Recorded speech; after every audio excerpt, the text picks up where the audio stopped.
Zarski e eu descobri que a palavra apoteose tem vários significados hoje, escutando o disco do Molina. O meu nome é Anderson Rosa, Frater Goya, e o Stefano está aqui para provar que sim, nós precisamos de baixistas. Oh.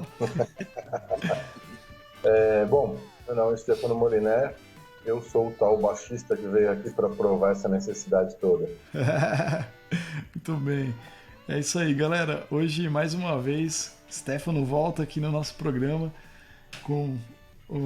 agora com novidades que ele vai contar aí para vocês depois da nossa vinheta.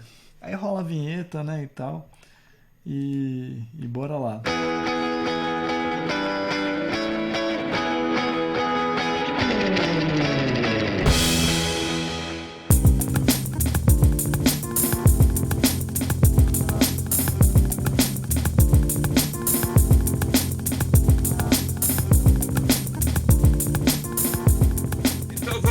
Meu querido amigo, meu grande amigo contrabaixo, né?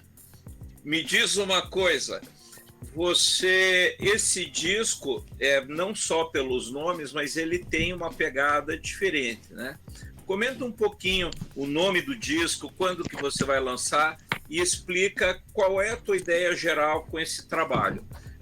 Antes que você responda, a gente aqui teve um preview aqui no Bico do Corvo, e o disco já adiantamos que está demais, mas vai lá, Esther, conta aí. Bom, muito obrigado. Seguinte, bom, é o segundo álbum, né? Eu gravei agora em outubro passado, outubro de 2020. Porém, esse álbum surgiu no início da pandemia, quando eu me dei conta que eu ia ter que ficar trancado em casa, né? E essa foi... É maluco isso, né? É uma dicotomia sem valores muito claros, mas assim, eu tinha me dado conta alguns meses antes que eu não ia conseguir gravar um disco tão cedo por falta de tempo. E aí passaram-se 2 meses e de repente foi estabelecida a pandemia e eu tinha todo o tempo do mundo, né?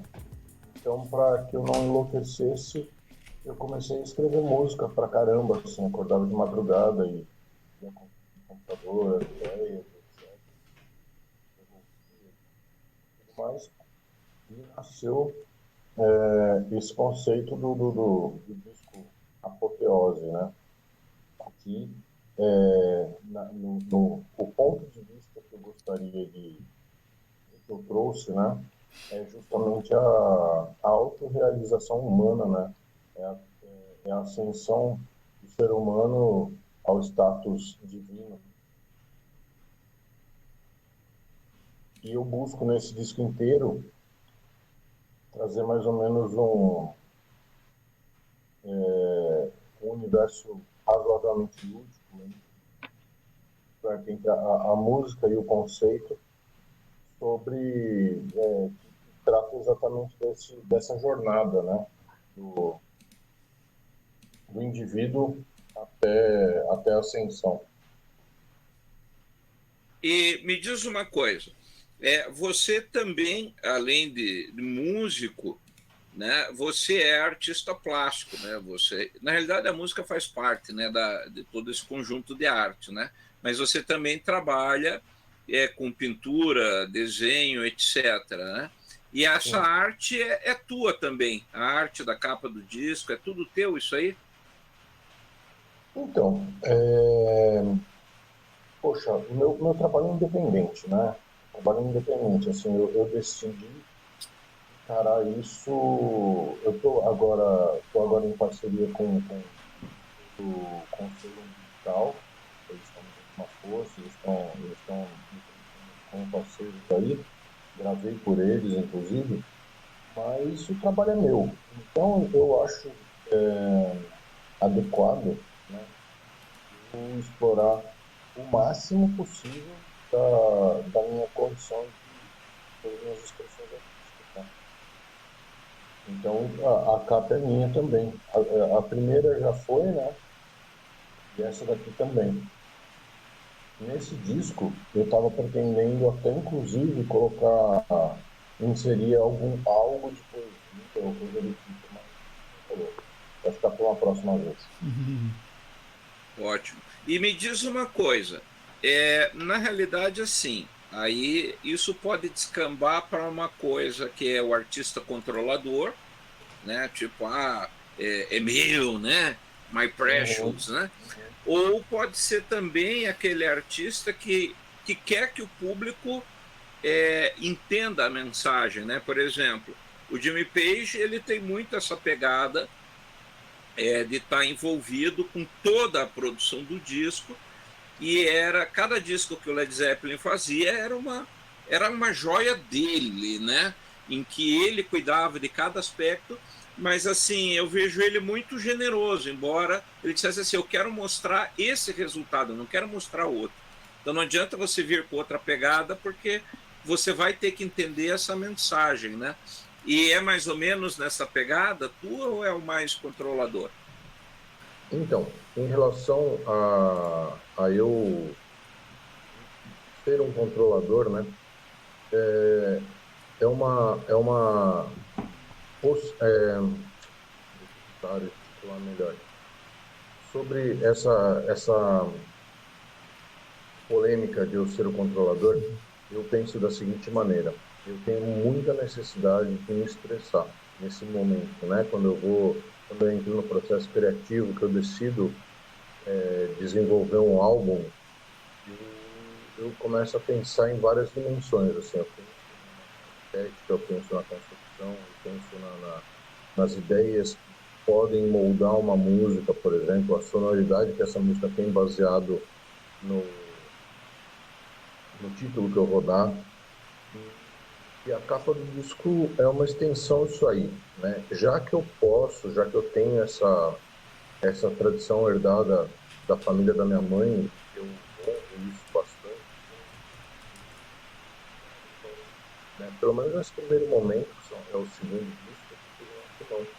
E eu tenho essa brisa também que sempre tive desde moleque, desde que eu escutava sempre os discos e você pegava o LP na mão e ficava brisando na contracapa, nas letras, no encarte.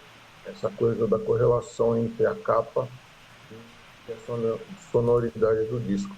Então você pega, por exemplo, o Saba Blood Saba, para mim é icônico isso, essa correlação. Você começa a prestar atenção nos detalhes, nas cores da capa, naquela atmosfera que aquela capa traz. E para mim ela é muito estésica com relação ao som do disco, ao universo das composições, a própria mixagem, aquela coisa mais abafada, mais surda, assim. Eu muita correlação entre essas duas dimensões, assim, do pictórico e do áudio, né? Então, eu quero trazer isso para o meu trabalho, sim. Eu percebi assim, eu acho que o teu trabalho, assim, ouvindo o disco como um todo, acho que o Marcelo, na parte do jazz, pode falar muito mais, mas eu vou te falar como um apreciador de música. E eu achei você um artista, assim, ouvindo, eu vi ele várias vezes com bastante calma, assim, eu falei, deixa eu tentar pegar a onda, né, entender o que ele está fazendo aqui. E eu achei, ouvindo várias vezes, que você é um músico extremamente generoso, né? Em nenhum momento, por exemplo, o teu som se sobressai aos demais da banda, né? Então é muito engraçado assim que você tomou muito cuidado em manter uma linha de pensamento ali, uma condução extremamente interessante e o tempo inteiro trabalhando, né? Você vê que o baixo em nenhum momento relaxa, em nenhum momento você deixa a coisa solta, você vai acompanhando todo o trabalho ali que está sendo que está rolando, né, entre vocês, mas ao mesmo tempo em nenhum momento, porque tem músico que parece que grita, né? O cara vai entrar no solo, ele pá, tal, daquele, né? Eu faço um pouco isso, né? E a influência do Buddy Guy, né? O Buddy Guy, você sabe que ele tocava com o B.B. King, todos os caras ferões assim do blues, né? Ele acho que pega o John Lee Hooker também. E foi esses caras tocavam demais. Ele falou, então eu tinha e eu era o segundo no palco. Eu era o segundo guitarrista. Então eu só tinha um jeito de me fazer notar, aumentar o volume. Então eu chegava lá, metia o volume, como todo mundo era melhor que eu era o meu jeito de dizer, vocês têm que me ouvir.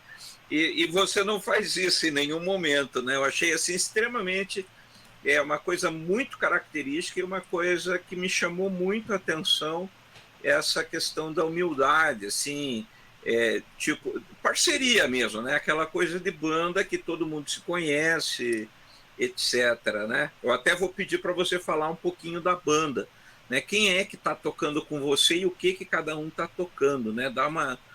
Conta um pouquinho para gente. Vamos lá. Cara, eu optei dessa vez, né, porque a gente teve pouquíssimos ensaios e esse disco eu optei por voltar para as raízes. O que significa isso? Eu chamei amigos meus talentosíssimos, mas que são grandes amigos, sabe? Primeiro veio a questão da, do respeito, da admiração e da afinidade que eu tenho com eles no nível pessoal, né? A história, a gente se conhece há muito tempo, nossa formação musical começou junto. É o Rodrigo de Dom Brás na batera, amigo meu, Fábio Leal, posso dizer o mesmo, guitarra, né? Cássio Ferreira conheço há muito tempo também, não sei quantos anos, mas vão ser algumas décadas. E o Jonathan Vargas está chegando agora, faz alguns anos que a gente se conhece, mas ele tem esse sangue de tocar também, né? Ele sempre disponível quando eu chamo para a gente fazer as gigs por aqui, que eu adoro e tal. E tem a participação do Emílio Martins, que é um percussionista, que foi o Fábio que a última música. Não o conheço pessoalmente, a gente se conhece via Instagram. Eu passei a música para ele e falei, mano, faz o que você acha que tem que ser feito. Pô, ele trouxe um monte de opções brilhantes. Esses músicos que eu citei são todos caras assim extraordinária, assim, notável, né? Sensibilidade no nível diferente da grande maioria também, né? Sensibilidade, inclusive capacidade de entender a minha proposta sonora. E pessoas muito, muito, muito generosas que me ajudaram a construir o som a partir do que estava na minha cabeça. Os caras chegaram e falaram, olha, para cá vai ter esse tipo de questão, as vozes vão bater, por aqui a execução não é tão confortável quanto escrever no computador, teve essa questão aí que surgiu, né? É um sintoma dos tempos modernos, você escreve no computador e chega na hora de executar, o negócio não é confortável, né? Bom, eu acho que assim, o que eu tenho para dizer sobre eles é isso. São músicos de um nível profissional altíssimo, chegam lendo o que quer que você coloque para eles resolverem, eles resolvem. Pessoas muito generosas, que me ajudaram muito, inclusive nos momentos de crise, de organização, de datas, etc. Os caras se colocaram num grau de amizade, naquele ponto assim de tipo,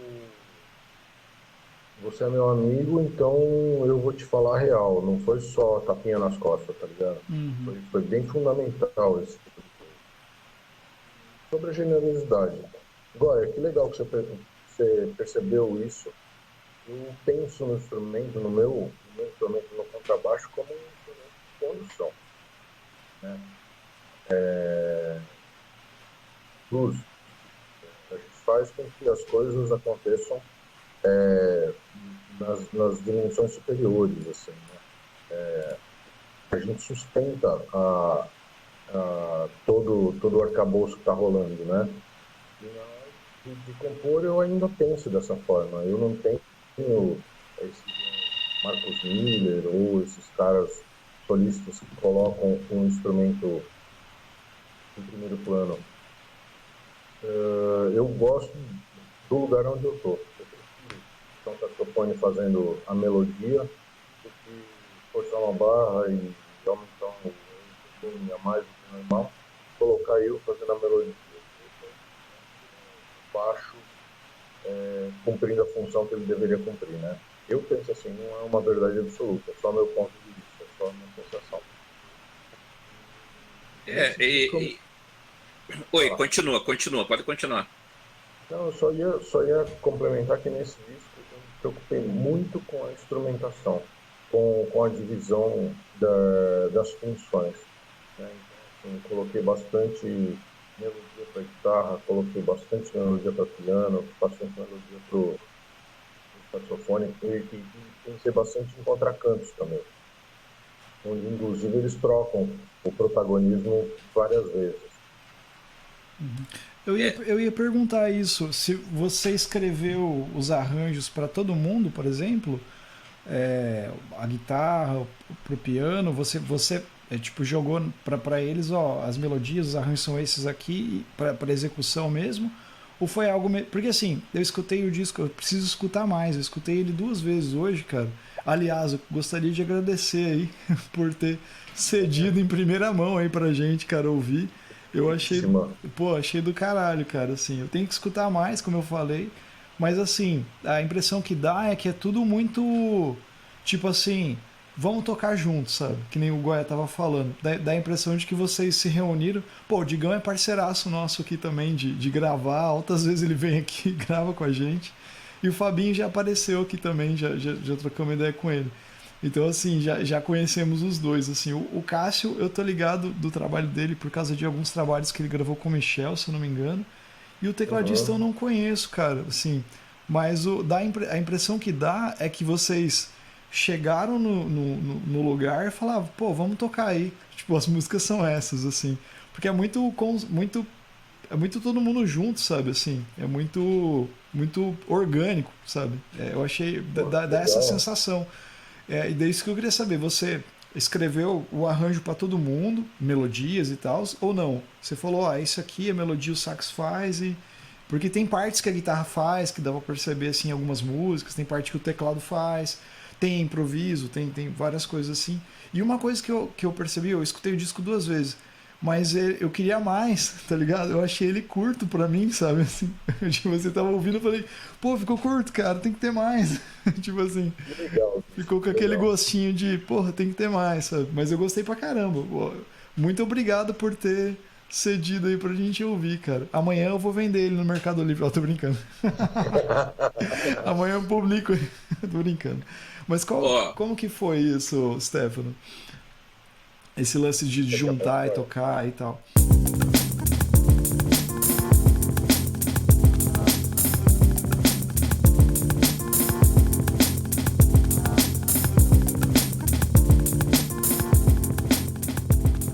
Foi uma coisa assim, uma ousadia um tanto quanto imatura. Eu não toco piano, cara. Eu não toco guitarra, não sei quais são os graus de dificuldade das coisas que eu escrevi. Pouquíssimas coisas os caras me corrigiram e falaram para eu repensar, né? Então, assim, tinha coisa ali que era de dificuldade alta para execução de cada instrumento. E, mano, os caras chegaram resolvendo pra caralho, assim. Foi assustador. Se você escutar os áudios do computador e escutar lá, você vai ver que, assim, o cara se apropriou daquela minha ideia, tornou aquilo e fez aquilo virar música. Foi absurdo, assim. Foi muito impressionante ver a capacidade de todos eles de síntese, assim, de entender e transformar aquilo na proposta que eu havia levado. Foi bem bacana, né? A gente fez 5 ensaios para fazer essa gravação, né? Para mim foi considerado pouco, porque a gente saiu do zero. E um deles, por exemplo, eu errei tudo as transposições de saxofone, sabe? Então, fui transpor, fiz as contas erradas, chegou lá que o cara tinha que transpor uma quarta aumentada acima, tá ligado? Foi um caos, ou seja, então estava jogado fora. E todo mundo tentando manter o bom humor, mas estava difícil, tá ligado? Pra casa me sentindo uma criança, tá ligado?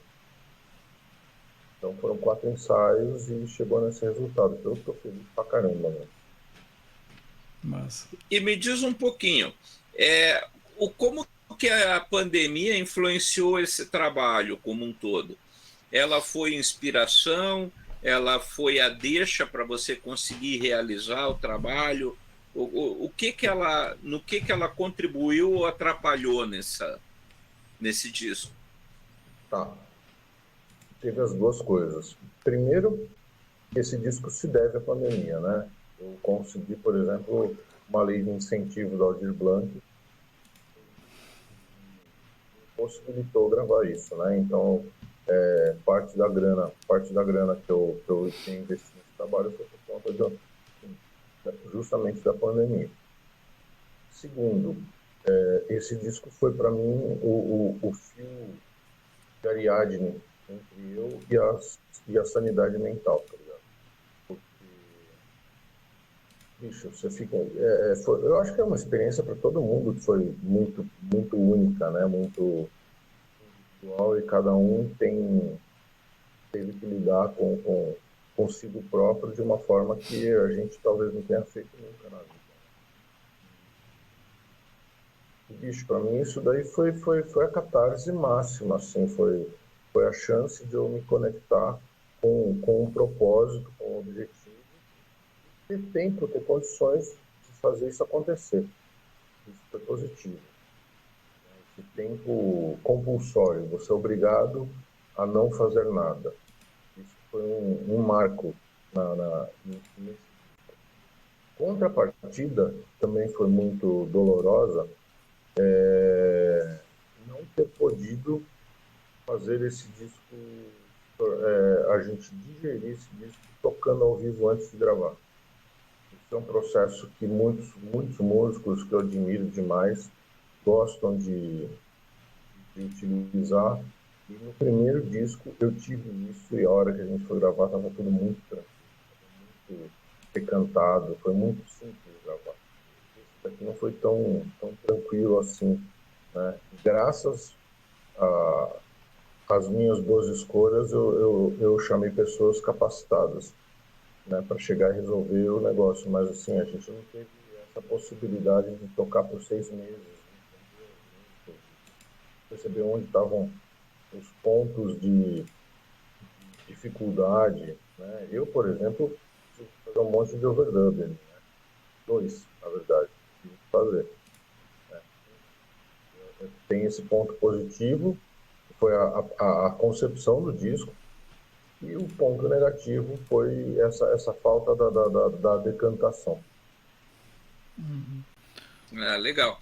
Veja, a gente fez um episódio extra agora esses dias, que não sei se você sabe, o Pink Floyd voltou depois de 19 não, foi 2014, né? Depois de 8 anos eles lançaram uma música nova, né? Porque disco eles tinham lançado por último uma sobra de estúdio lá, mas que foi trabalhado, então para mim conta como como trabalho lançado, né, em 2014. Mas eles lançaram uma música agora por causa da guerra da Ucrânia. E a gente estava falando, é bem legal, porque eles pegaram um artista que ele cantou uma música tradicional da Ucrânia, que é uma música que fala muito das batalhas do povo da Ucrânia, e ele canta. Ele é de uma banda, ele já tinha um show marcado nos Estados Unidos, turnê, ele parou tudo e voltou para lutar. E daí, já no começo, assim, quando ele vê aquele caos, ele grava no Instagram essa música, ele canta essa música, a capela, aí o Dave Gilmour vê, e a nora dele é ucraniana. E daí ele fala, não, a gente não pode ficar parado com isso. Ele ligou para os caras e falou, vamos gravar essa porra. E daí eles lançaram agora dia 7, né, dia 8, na realidade, à meia-noite do dia 8, eles lançaram essa música, a gente fez um episódio especial. E aí falando de quando a música, quando um posicionamento, né, e quando a música deixa de ser uma opção e se torna essencial para a vida humana, né? E aí a gente estava falando das bandas que têm um viés político, aquela coisa toda, e eu comentei ali, a gente até fez um debate, convido o pessoal a assistir esse episódio, a gente fez um debate sobre o lance de que hoje a música de protesto ela morreu, ela virou um segmento de mercado que tem os caras fazendo pastiche ali, né, fazendo um som popzinho revoltado, mas que não existe na realidade, porque o cara não tem vínculo nenhum com aquilo. E aí eu comentei que, na realidade, é porque faltava uma pressão que existia na época da Guerra Fria, né? Então, na Guerra Fria, você sabia que podia tudo acabar a qualquer momento. Cagou, fodeu tudo, não tem mais para onde correr. Nós temos que criar uma solução, né? E acho que a pandemia e agora a guerra da Ucrânia, eles estão trazendo essa atmosfera de volta. E você tocou nisso quando você falou da pandemia, né? Você falou num momento ali acho que foi inflexão que você usou, e que falou agora tem que sair, um momento em que ninguém estava fazendo nada, você falou, eu vou fazer, né? Você sente isso, que foi uma pressão assim que falou, cara, eu não posso ficar quieto diante da pandemia? Como é que foi isso? Cara, eu penso assim, foi um momento, como eu já havia dito, né? Eu vou partir daí. Foi um momento único para todo mundo, né? A gente viu uma tremenda quantidade de sofrimento, a gente se viu assustados, a gente se viu desamparado, né? A gente viu esse bando de doido fingindo que nada estava acontecendo. Pô, a gente pensa, cara, eu perdi meu irmão nessa parada, tá ligado?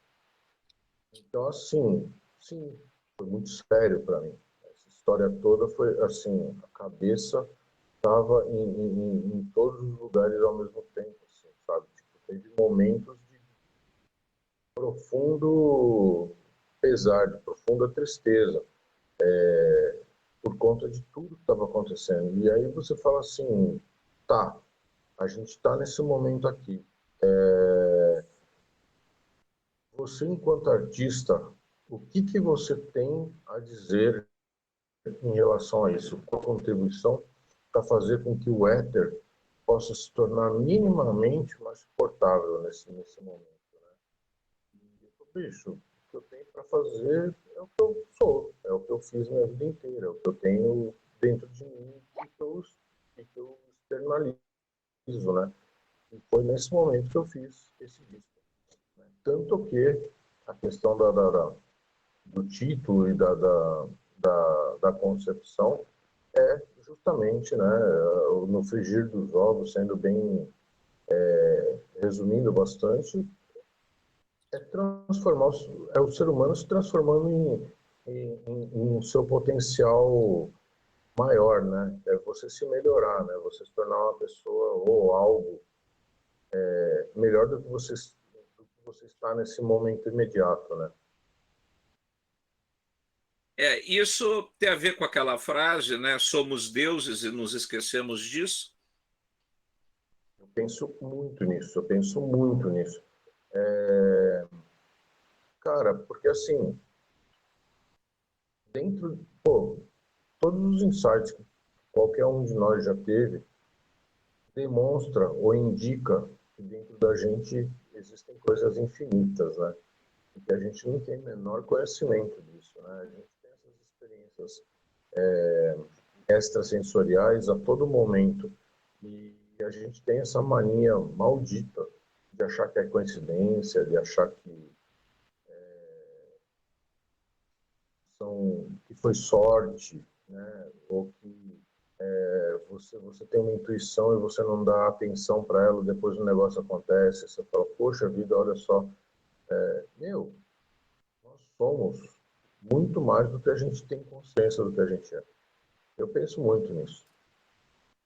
E você se baseou em algum momento, nem que seja só no título, no Paraíso Perdido, do John Milton, naquela coisa do anjo caído, que daí ele fala, não, na verdade todo mundo está entendendo errado, porque Lúcifer não é esse cara malvadão, né? E até que ele passa a ideia por trás, né? Que se você quer sair das trevas, você tem que conhecer alguém, lembrando que Lúcifer quer dizer o portador da luz, né? Então, quem melhor para conduzir você no período de trevas do que a pessoa que domina essas trevas, né? Você tem um pouco essa pegada? Cara, eu não li O Paraíso Perdido, né? E estava falando sobre ele faz 3 dias, inclusive. Não, ontem eu falei sobre O Paraíso Perdido. Eu preciso ler esse livro. Mas a ideia teosófica sobre Lúcifer é exatamente essa, né? E aí eu já li bastante coisa da Blavatsky e tal. E eles falam sobre uma entidade da hierarquia criadora que, por amor à humanidade, se nega, naquele momento, a trazer o intelecto para o ser humano, porque o ser humano ainda estava todo muito bagunçado nas emoções, e por conta disso ele sofre a queda. E a gente hoje vive esse drama até hoje para a gente conseguir equilibrar a questão do intelecto e do emocional. Eu penso bastante nisso, né? Quando você pega na Bíblia a citação da serpente que oferece o fruto do bem e do mal, né? Ela não está oferecendo nada além da tua condição de ter livre-arbítrio, de você poder, inclusive, sofrer por conta das suas escolhas, né? Sim, e é engraçado porque se você pensa em termos de, aqui o Marcelo vai ter que ouvir mais, né, do que falar, hoje ele já está quietinho porque está aí com uma dor de garganta, mas assim, é curioso porque na Cabala, por exemplo, você aprende a ler a Bíblia de outra forma, né? Você vai ler a Bíblia de um ponto de vista matemático, né? E não apenas simbólico, né? Então você tem a gemátria, que é o processo das contas, então que é quando você converte. O pessoal conhece superficialmente como numerologia, né? Mas não é exatamente isso, é mais do que isso. Mas, por exemplo, você converte palavras em números e aí você situa a serpente do paraíso, né? Em hebraico, a serpente do paraíso é Neshash. E Messias, né? Messias, ambos somam 358 pela gematria. Então, se você for ver do ponto de vista da Kabbalah, Messias e a serpente do paraíso são o mesmo personagem. Fora que lá na frente, eu não me lembro exatamente em qual livro, Jesus fala, eu sou a estrela da manhã. Apocalipse. Né? Exato, que é, né, um dos nomes pelos quais é conhecido Lúcifer. Então isso já dá um nó aí na cabeça do ouvinte para, né, que é para deixar o pessoal com a pulga atrás da orelha. Então vai estudar, turma, para vocês entenderem essa parada, né? E é muito interessante, sabe, Stefano, porque eu estava ouvindo o teu disco e quando você passou ele para a gente, você mandou um áudiozinho e falou, pô, dá uma ouvida aí, aprecia, e esse disco tem um conceito por trás, me diz o que você acha. Foi como você me mandou no áudio. E daí eu falei assim, eu vou ouvir, eu até te perguntei se tinha letra, né, para eu fazer dar uma olhadinha na letra, ele falou, não, é só instrumental. Aí eu falei, ok, então vamos abrir o coração e deixar rolar para a gente ver o que isso traz para a gente. E assim foi muito interessante, porque eu também não vi o que eu fiz. Aí, quando você mandou os áudios, eu não vi o nome das músicas, eu fiz questão de não olhar, para não ser influenciado. Eu falei, primeiro vamos ouvir, já que não tem letra, vamos ver o que ele passa musicalmente por aí. E eu comecei a ouvir o disco, e aí eu percebi essa questão da integração entre todos os membros, de que você tem isso de passar o bastão, e todos eles estavam respeitando isso, então tinha muito esse lance de um trocar com o outro ali nas faixas. Eu achei muito legal, assim, tem algumas passagens belíssimas, assim. E aí, quando você me passou primeiro pelo WhatsApp, o WhatsApp, inclusive, já fica a dica aqui para o pessoal, por favor, gente, não gravem música pelo WhatsApp, né? Ele mandou o arquivo, só que o WhatsApp, na compressão, e aí compressão, para quem não sabe, existe a compressão musical, que é você cortar os topos, né, e apertar um pouco o som, e existe a compressão para envio de arquivos, que é você dobrar o arquivo. Então, você tem uma folha que não cabe no bolso, você dobra ela para ela caber. E aí é isso que o WhatsApp faz com o teu áudio. Só que nisso ele corta uma série de harmônicos, uma série de frequências que vão fazer falta depois. E daí, quando eu estava ouvindo o áudio pelo WhatsApp, eu escutei, e daí teve uma hora que o teclado chegou a me incomodar. Eu até mandei uma mensagem para ti. Eu falei, nossa, aqui parece que o teclado, o cara ficou possuído aqui e está mandando ver, e ficou, né? Eu até perguntei, pô, não tá certo isso, não, né? E aí você falou, não, vou te mandar o áudio integral. Mas, antes de eu falar contigo, eu falei, deixa eu ver o nome dessa música. E daí o nome da música é justamente A Estrela da Manhã, né? Que é o nome de Lúcifer, né? Eu sou a estrela da manhã. Tá aí o nosso amigo. E daí, quando eu escutei a música e olhei o nome, eu falei, ah, seu safado, né? Tá aqui, você tá dando a dica, né? E eu falei, então, assim, o disco como um todo, eu vou dizer assim, se você me perguntar em poucas palavras para colocar na contracapa do disco, assim, aquelas coisas, né? O New York Times nos diz, né? Eu diria para você assim, realmente é um disco conceitual, é um disco que eu colocaria para os meus amigos ouvirem, né? Não só como pano de fundo, mas aquela coisa assim, ouve isso aqui, vem ouvir, eu tenho uma coisa para te mostrar, ouve esse som aqui, né? E assim, as músicas, elas realmente vão num crescendo, que mesmo quem não tem a menor noção do que é a palavra apoteose, né, que tem esse contexto de resgatar essa divindade, né, esse lado divino do ser humano, então, além disso, se a pessoa não sabe o que isso quer dizer, eu acho que ela ouvindo o disco, ela vai acabar chegando nessa conclusão. Porque, para mim, o disco foi muito feliz nessa condução do ouvinte.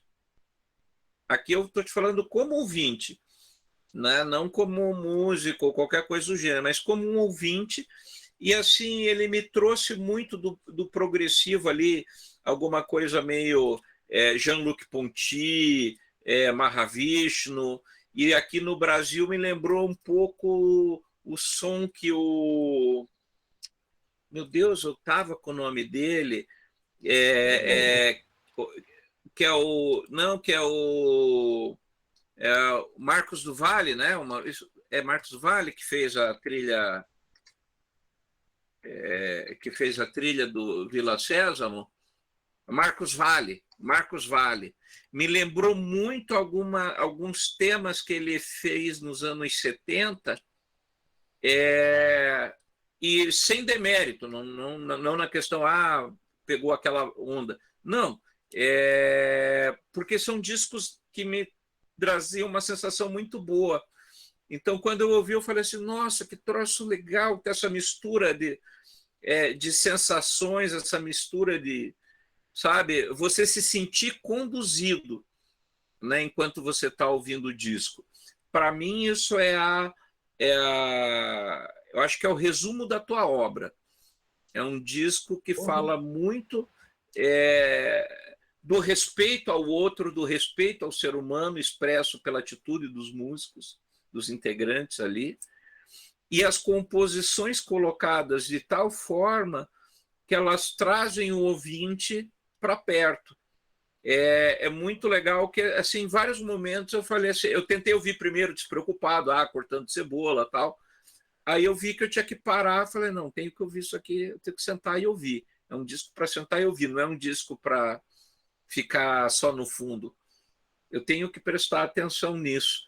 Então, e é uma coisa que eu fiz não porque eu prometi para você que eu ia ouvir, mas porque o disco me convidou a ouvir. Pô, bicho, que legal. Que Né? legal, mano. É a sensação que eu tive ali. Né? E aí, assim, por último, né, só para terminar essa fala, de novo, a gente começou falando da necessidade do contrabaixo, né, que todo mundo diz, baixo é baba para tocar. Cara, se você acha que baixo é isso, velho, vai ouvir o disco Apoteose, do Stefano Moliner, que você vai entender que é totalmente, a vibe é totalmente outra, né? Você vai ouvir uma pessoa com um fraseado próprio, um trabalho muito rico, em nenhum momento cai no clichê do contrabaixo, né? Eu achei assim muito, muito legal, sabe? É um trabalho, para mim, é um trabalho de nível internacional, não fica devendo nada para se dissesse, vamos botar numa playlist lá fora, vamos ver o que rola. Cara, não fica devendo nada para ninguém, ao contrário, né? As pessoas vão dizer quem é esse maluco, né? Eu gostei muito mesmo, não são palavras vazias, tá? Isso é realmente alguém que parou para ouvir e, quer dizer, eu acho que eu entendi, né? O recado ali, mas eu gostei muito mesmo, sabe? Não é puxação de saco, você não está pagando o jabá para nós aqui no Bico do Corvo, né? A nossa honra foi ouvir em primeira mão. Então, é isso que eu tinha para dizer para você, velho. Parabéns. Cara, pô, obrigado demais. Nossa, vocês me falaram algumas coisas aqui que eu até emocionei pelo fato de que são coisas que eu realmente busquei. Primeiro, o Marcelo falou né, que ele gostaria de ouvir mais. Eu vou confessar uma coisa entre nós três. Era para ter uma música a mais, né? Mas por conta do andamento das gravações e coisas do tipo, era uma música que a gente já gravou, com um amigo e tal, e aí eu optei por não colocá-la, né? Não colocá-la. Talvez ao vivo, quando a gente se apresentar e etc., eu coloque ela ali, mas também não faria tanta diferença assim. Então, seria um pouquinho mais com o tempo de duração mais adequado aos tempos modernos. Mas eu gosto muito também dessa sensação que você descreveu. Pô, quando você tinha um LP na mão, cara, você decorava a primeira faixa do lado B e a última, e etc., sabe? Essa vontade de ouvir mais era uma coisa constante. Então, quando rola isso, missão cumprida, né? Novo aí, que tem 17 músicas. Você não chega na 13ª, porque, mano, não rola, né? E, cara, eu queria demais agradecer essa...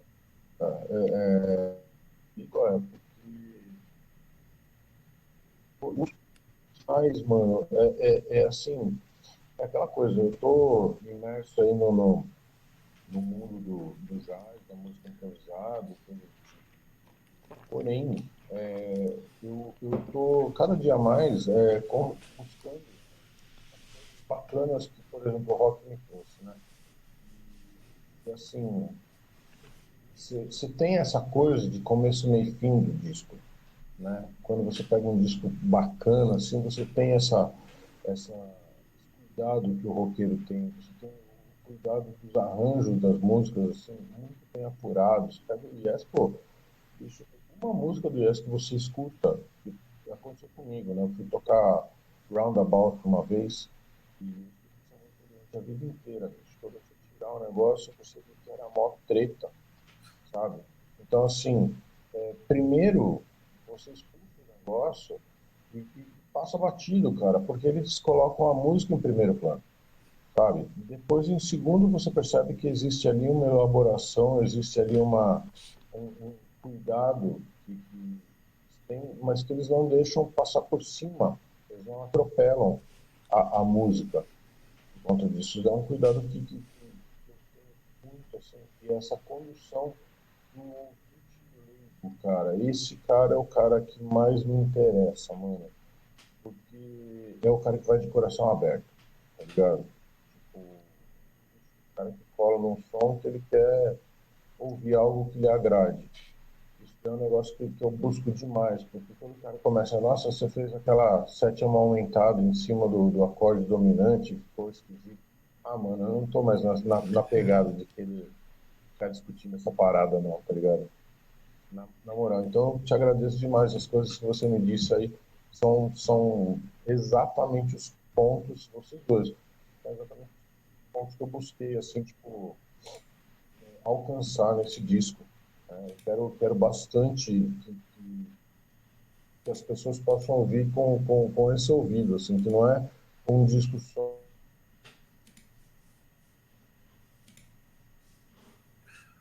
Travou. Opa, acho que travou. Travou.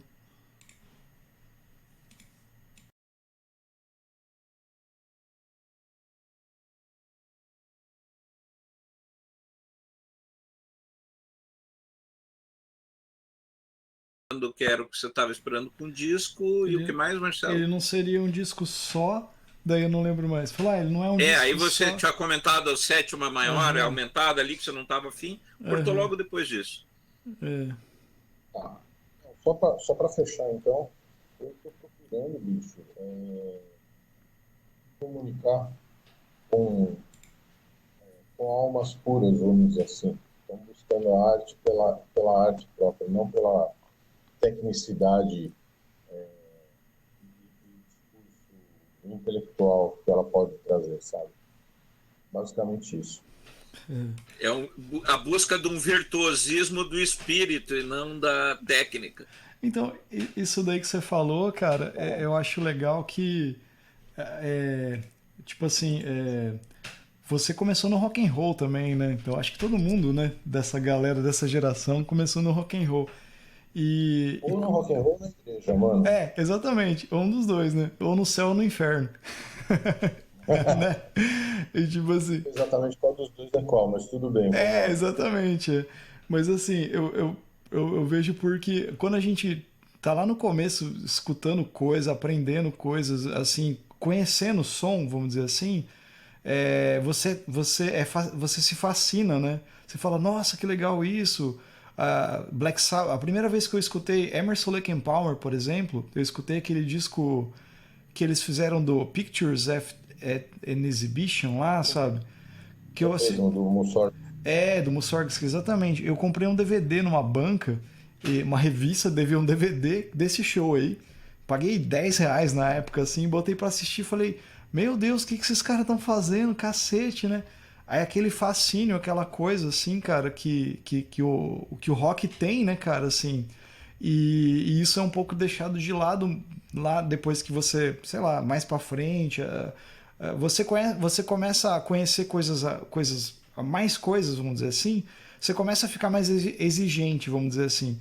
Só que é legal a gente voltar para esse lado, né, de você se encantar com a música mesmo, que é o que os grandes fazem, né, cara? Você pega, tipo assim, o próprio Coltrane, esses caras assim, do início ao final da carreira dos caras, os caras estavam preocupados com a música, né? Com a música, o som que eles queriam fazer, cara. Tinha toda a preocupação do que eles queriam fazer ali, estética, vamos dizer assim, mas o principal era sempre a música.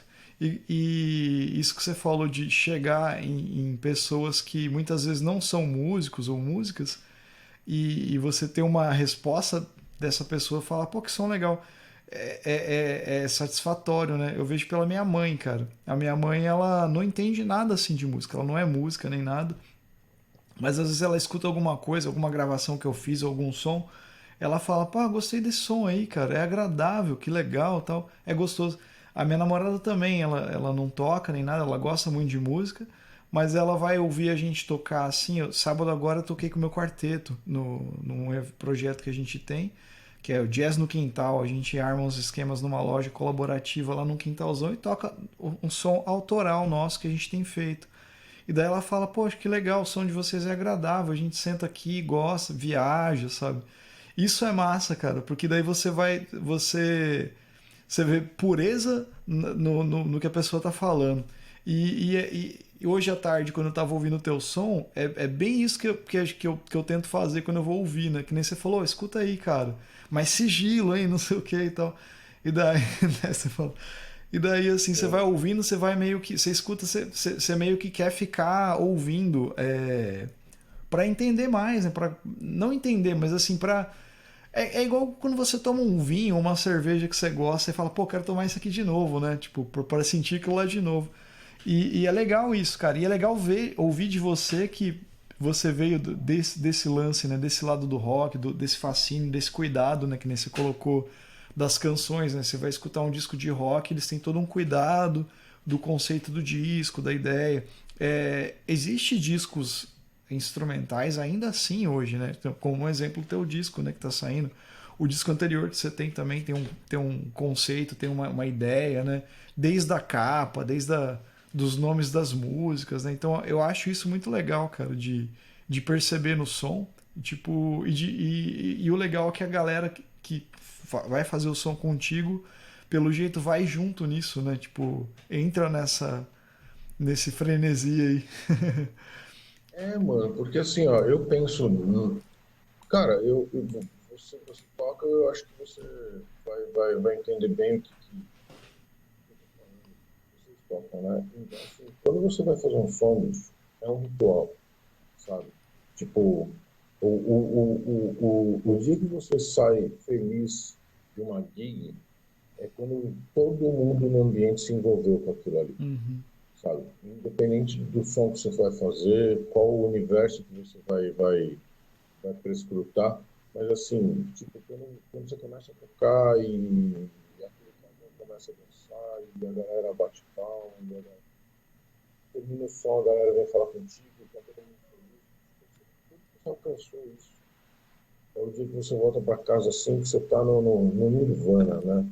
E, Uhum. mano, não adianta, para mim, pelo menos, essa coisa eu fiz o meu som, sabe? Aí eu tava tocando no lugar, os caras não queriam me ouvir, mas eu fiz o meu som. Bicho, então eu escolhi mal o lugar para fazer esse som. Assim, música é um conjunto de elementos, sabe? Tipo, você tem que trabalhar com o espírito, você tem que trabalhar com concentração, você tem que trabalhar com a técnica, com o corpo físico, né? Com o teu cérebro funcionando preparado para reagir. É muita coisa. Então, assim, quando você alcança isso, quando você toca as pessoas com tudo isso acontecendo, é magia, cara. Para mim, isso daí é o objetivo alcançado, tá ligado? E se você não tem paixão nisso, cara, você vai tocar para tirar uma grana e voltar para casa e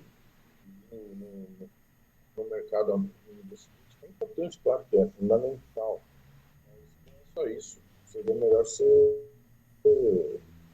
tornar um neurocirurgião. Com certeza você vai ter que não vai precisar estudar tanto quanto você precisa estudar quando você decide ser músico. Tá ligado? Eu acho assim, uma coisa que quando estava falando ali do Yes, né? Esse pessoal, além desses cuidados, eles tinham muito uma pegada de dar um espaço para o ouvinte, né? Então é uma característica no rock progressivo, se você tem músicas, discos que começam às vezes lento, aí entra uma música rápida, aí depois vem uma balada, aí depois vem uma bem pauleira, então ele vai trabalhando, né, as suas emoções, né? Ele vai trabalhando aquilo talvez até da função harmônica, né? De conduzir você o disco inteiro, né? Então você está ouvindo, de repente entra uma cacofonia total, aí você dá aquela espertada, daí ele volta para uma tranquilidade, até muito como a música clássica, né? Da condução da música clássica.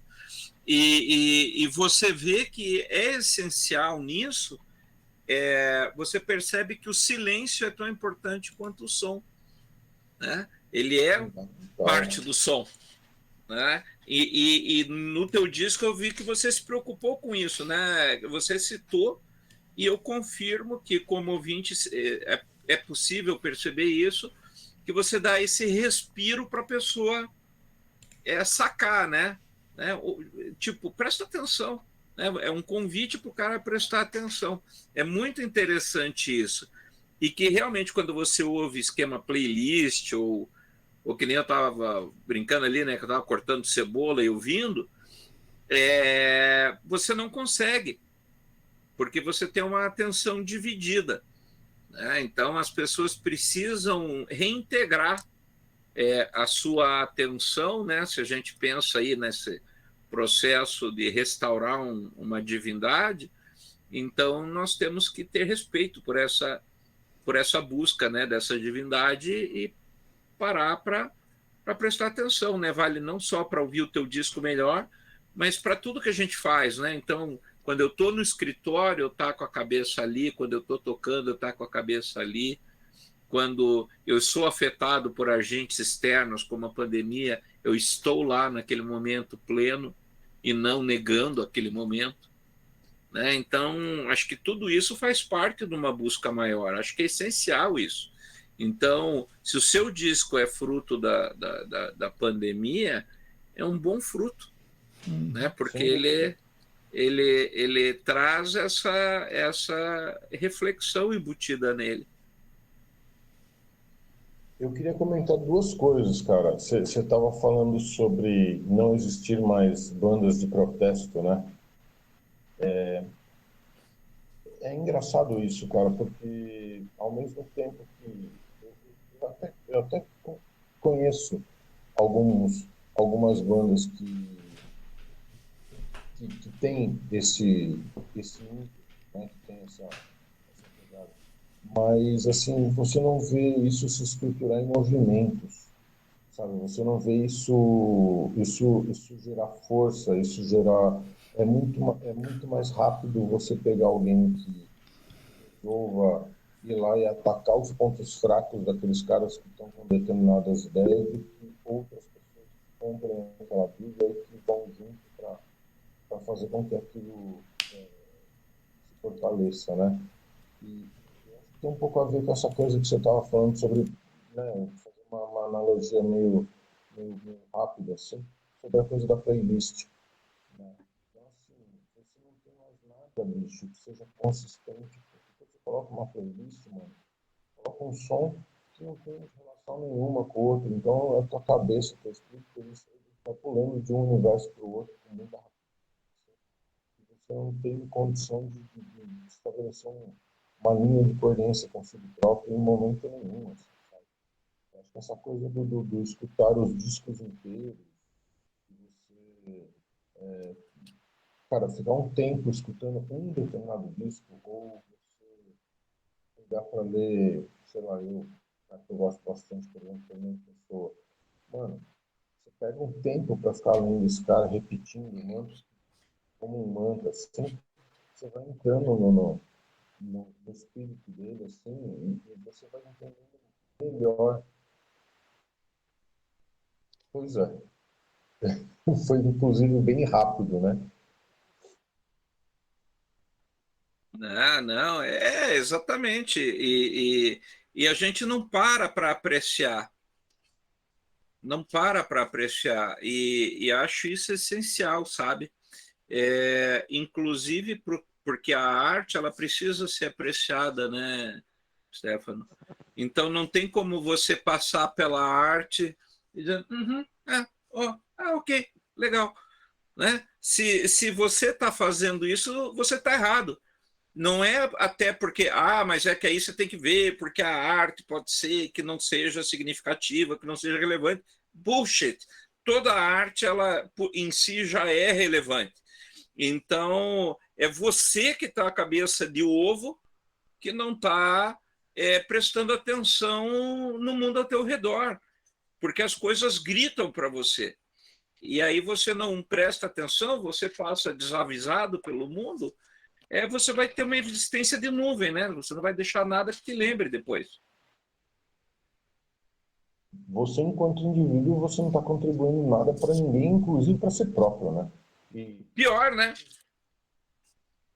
Você vai ter a chance de você se tornar uma pessoa insensível, rasa,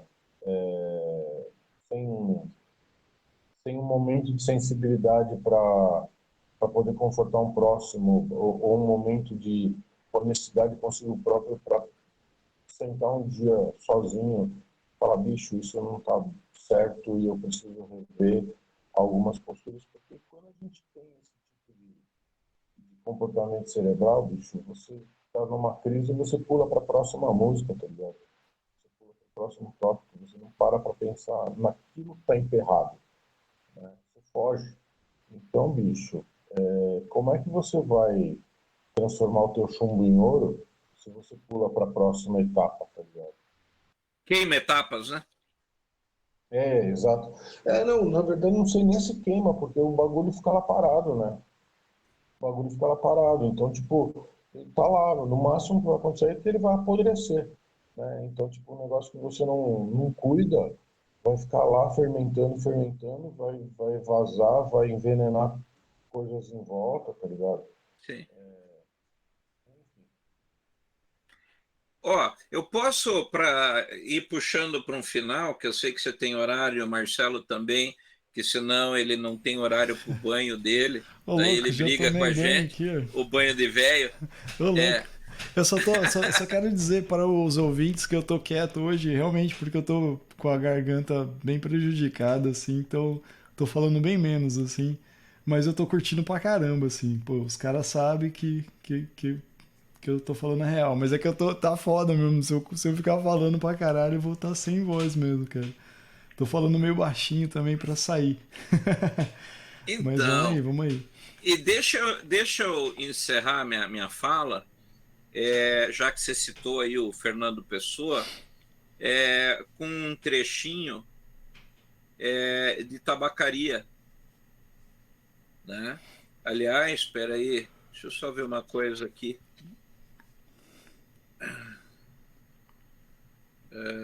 Peraí, ele tem, gente, tabacaria, se você nunca leu, você está morto. Eu vou fazer um apanhado aqui, rapidinho,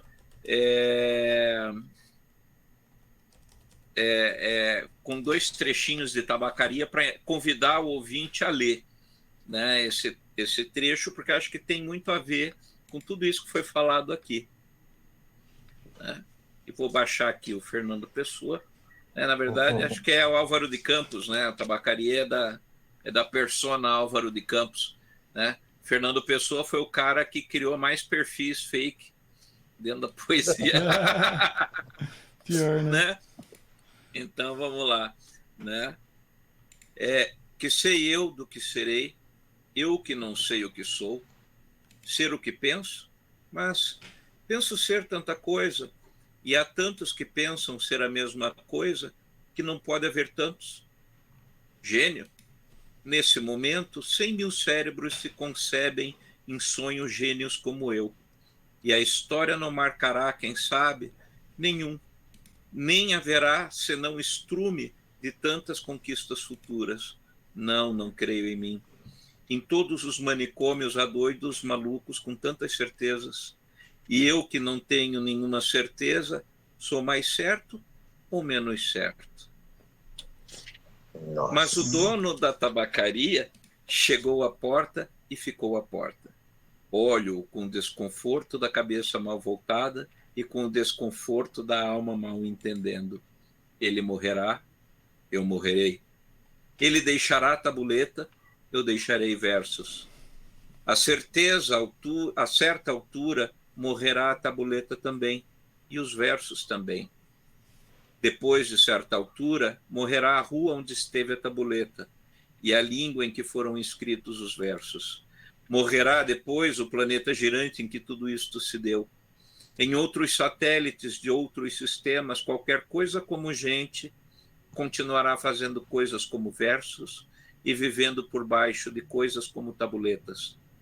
Sempre uma coisa de frente à outra, uma coisa tão inútil como a outra, sempre o impossível tão estúpido como o real, sempre o mistério do fundo tão certo como o sono de mistério da superfície.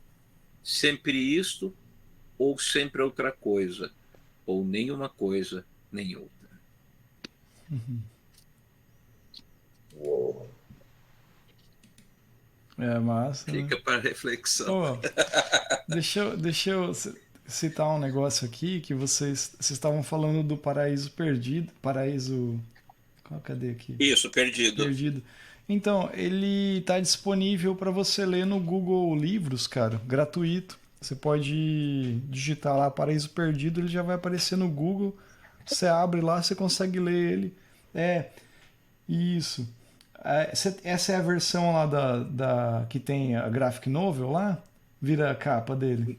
Não, não, Tá. isso Tá. é o poema mesmo. Sim, Olha, sim. olha o tipo, olha o tamanho da figura. Então, e tem uma versão.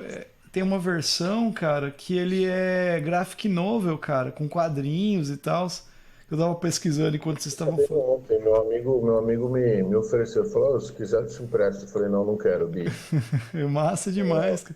Eu ia falar, Eu tô na idade. Fala. você que gosta dos desenhos, você ia curtir de desenhar, né? Massa demais. É, Eu posso até ir atrás. e essa edição aqui da editora 34, ela é muito legal. Uhum. Depois, fica aqui, depois o pessoal da editora 34, por favor, mande mais cópias pra gente. Ela vem com as ilustrações de Gustave Doré em água forte. Olha só. Né? Não tá aparecendo no vídeo pra mim, bicho. Joga pro lado, Joga pro meio. Isso. Nossa, essa daí é icônica, né? Famosíssima. Mas. Gustave Doré fez vários trabalhos belíssimos, né? Ó. Uou. E não sei se você sabe, mas água forte era um trocinho do tamanho de foto de passaporte, né? 5x7, uma coisa assim. Um trocinho desse tamanho, sabia, assim. mas Então, essas reação ilustrações é em metal desse tamanho, assim, ó.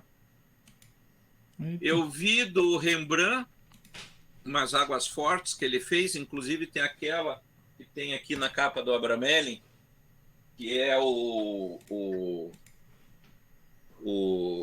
Fausto, né? Quando surge Mefistófeles, que é essa gravura aqui. Vou ver se tirar o brilho aqui. Pronto. E essa gravura, ela não é do tamanho da tela do celular. Ela é do tamanho, quer ver, dessa caixinha de Trident, aqui é um pouquinho maior que isso aqui. Ô, louco, mano. Ela é assim. Acho que aqui dá 5x7, mais ou menos. Ou 7x11 no pau. 7x11. É o tamanho de uma carta de baralho. Caramba. E com todos esses detalhes. Era aí que eu ia chegar, com todos esses detalhes, né, bicho? É impressionante, bicho, é assustador. E é reação química em cima do metal, né? Água forte. Sim. Ele grava e depois joga um ácido por cima. Que loucura. Caraca. Massa demais. Né? Bom, o que eu tinha para vos dizer é basicamente isso. Muito obrigado por estar... Não. Pode parar aí. Para de dar tchau, porque você não colocou quando que o disco vai estar disponível. Isso aí. E aonde? Boa. Cara, o disco vai estar disponível a partir do dia 22 de abril. A gente para fazer um lançamento aí, por gentileza, eu vou estar dando todos os caminhos necessários aí via Instagram, quem puder, né, e Facebook, quem puder me adicionar lá e dar essa força, vai ser fundamental, né? Eu estou lidando com isso a primeira vez na minha vida, com essa questão dos algoritmos, etc., mas sei que é importante, então quem puder me ajudar aí, estou nessa daí, de cabeça, mas preciso todo mundo que tiver vontade e disposição. Massa, massa. Ótimo. Então, repetindo, é dia 22, a partir de 22 de abril, certo, em figurinhas autocolantes ou no cinema perto de você, em todas as plataformas de streaming, vai estar disponível.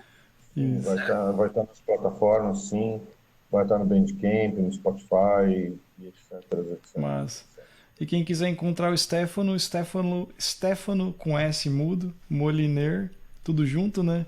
Digita no Google que vai aparecer em todos os lugares. Vai aparecer no Instagram, vai aparecer no Facebook. É só entrar em contato com ele lá.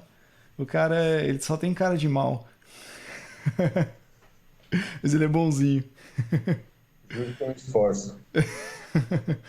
Ô, cara, agradecer sua presença de novo aqui. Muito obrigado. Volte sempre, Stefano. Sempre que quiser, cara, trocar uma ideia sobre os assuntos que você curte aí, cara, a gente adora, mano. Tipo, gostamos demais mesmo, assim. O lance do ocultismo, que você gosta bastante, o lance da arte, que você curte bastante também. É só chegar, só mandar uma mensagem pra gente lá, ó, vamos falar sobre isso aqui tal dia? Pô, bora lá. Tamo junto aí, cara. Vamos armar. A gente combinou de falar sobre algum disco em específico, a gente podia combinar isso daí qualquer hora, né? Pois é, vamos sim. Hoje a gente falou especificamente do seu, né? Olha aí, que honra. Mas vamos combinar sim, cara. Pô, é legal pra caramba. Esse daí a gente tem que fazer. Que é pro quadro lá de discografia que a gente faz lá, discografia recomendada pra galera, assim, pra evitar as playlists. Pra fazer a galera escutar um disco inteiro, né? Diz aí, quando depois passa pra gente quando que você tem uma janelinha de tempo. Daí a gente dá um jeito de encaixar e vamos gravar. É isso aí. E no mais, muito obrigado a todos. E quem quiser encontrar Stefano, já deixamos aí embaixo na descrição para todo mundo.